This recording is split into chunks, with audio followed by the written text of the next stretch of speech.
Thank you for tuning into Beast Watch News News Brief at the most current and comprehensive Bible prophecy website on the internet, beastwatchnews.com. All Bible prophecy news, all the time. Stay tuned for news. In Israel today, the Jerusalem Post is reporting that the Palestinian Authority Minister for Civilian Affairs says Abbas is giving Kerry until June 20th to revive the peace talks. Abbas informed Kerry that he agreed to extend the deadline for the Secretary of State's mission until June 20th on condition that Israel release Palestinian prisoners arrested before the signing of the Oslo Accords in 1993. The PA rejects the idea of a gradual release of prisoners, insisting that they will be freed together. And the PA said that it will carry out its threat to charge Israel with war crimes in the International Court if it does not agree to direct talks. Palestinians from the village Dura al-Khari will ask the High Court of Justice to order the complete evacuation of the West Bank outpost of Ul Penna, according to Israel Army Radio. A mass grave has been discovered in Jaffa containing Palestinian bodies predating the 1948 Arab-Israeli War. Well, this is old news. Happened last week. The threat of international forces being introduced into the West Bank has arisen today. In this report, it says some people are speaking about international forces maybe in the Jordan Valley or the hills and border areas that will take care of Israel's future security, according to Steinitz, who spoke at a speech at the Jerusalem Center for Public Affairs. We knew this was coming, right? It is probable, in my opinion, that the Obama administration is using Kerry to put high pressure on Israel to agree to the PA's demands so that the peace process can be deemed a failure for the final time.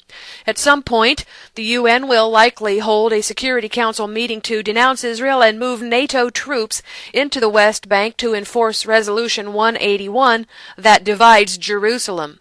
But the Huffington Post waited until today to release their report on it. Most people have forgotten it already.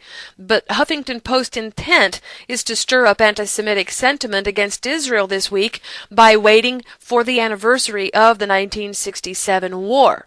Iran is congratulating Syria's Bashar al-Assad on his win in Qusair this week. Syria is now a proxy war, the outcome of which will determine the regional pecking order. In the Mideast, aura of power decides strategic advantage, and Hezbollah's prowess in Syria is a blow to Saudi Arabia, which has supported Hezbollah's political opponents in Lebanon. The Syrian army's gains are a setback to Qataris and Turks as well, all of whom have backed the rebels with money and weapons. So why has the international community become such bunglers where Syria is concerned? Could it be this is part of setting Israel up for not cooperating in Kerry's peace process?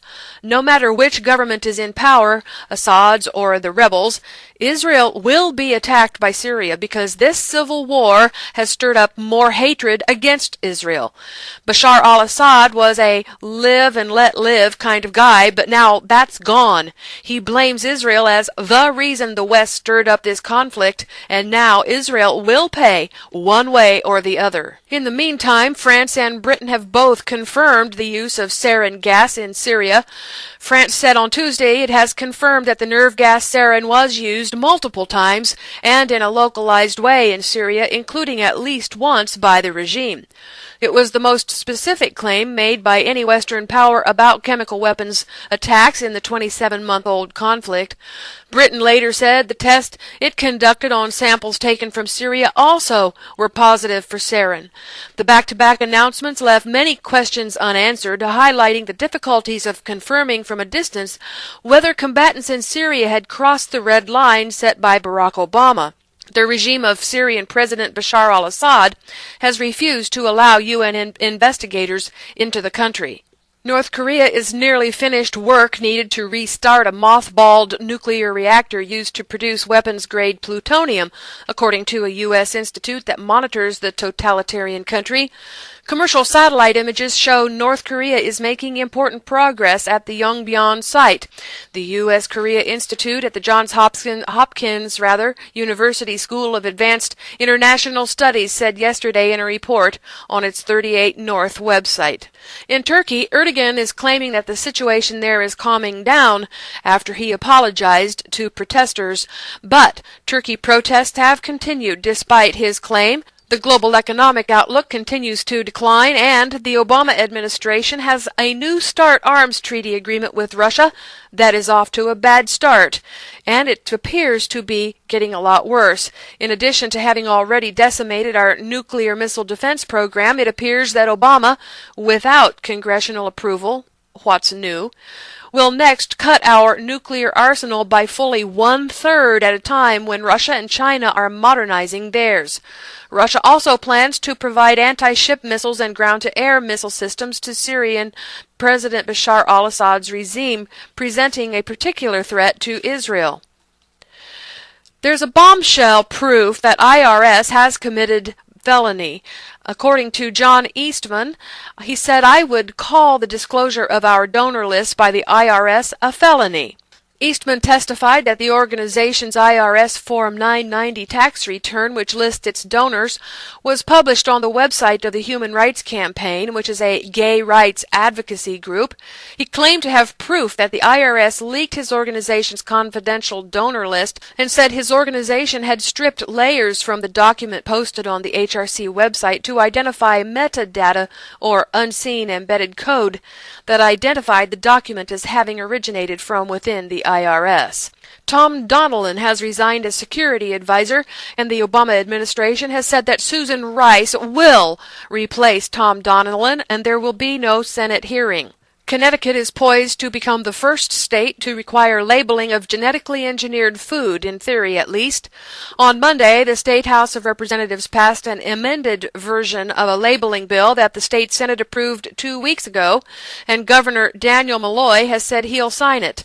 The bipartisan bill passed unanimously in the Senate and 134-3 in the House, with little debate in either chamber. At its recent General Assembly, the Church of Scotland has adopted a pro-Palestinian tract entitled The Inheritance of Abraham. Its preface admits that a previous version caused worry and concern in parts of the Jewish community in Israel and beyond, and offers clarification. The clarification is a mere window dressing, but that is beside the point. It is rather parts of the Christian community in Scotland and beyond that should be worried and concerned. To judge from the amateurish theological absurdities in this document, which passed through all the relevant levels of the bureaucracy up to the General Assembly, the whole kirk is adrift. It has abandoned a glorious past for a dubious future.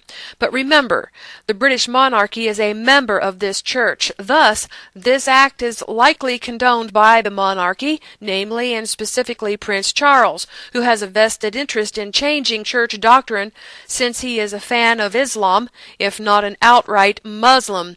And in the United States, the FBI has said that the Quran is the revealed Word of God. This is Beastwatch News Daily Update. See these and other stories at beastwatchnews.com. Bible prophecy news every day except Shabbat.